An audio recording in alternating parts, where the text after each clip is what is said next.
sa social media, I wonder kung paano mo imo-monitor ng COMELEC yung lahat ng mga posts ng kandidato sa social media. I understand meron kayong agreement with TikTok. But how about other platforms? Kasi paano kung halimbawa simpleng post lang yun?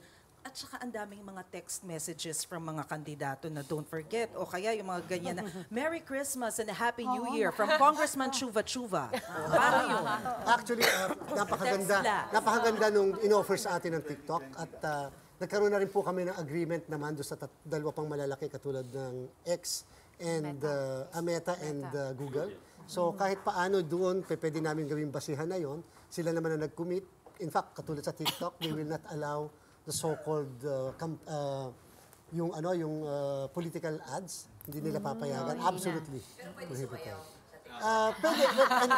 Kaya nga sabi sa amin ng TikTok, mag-organize kami ng meeting ng lahat ng mga kandidato, at least yung national, kasama ang mga political parties because kinakailangan i-detalye nila ano ang policies nila on how they will police their own ranks. Kasi nga, remember po, pag may vote for, masasensor. at saka hindi natin pwedeng pakialaman yung TikTok kasi it's a community.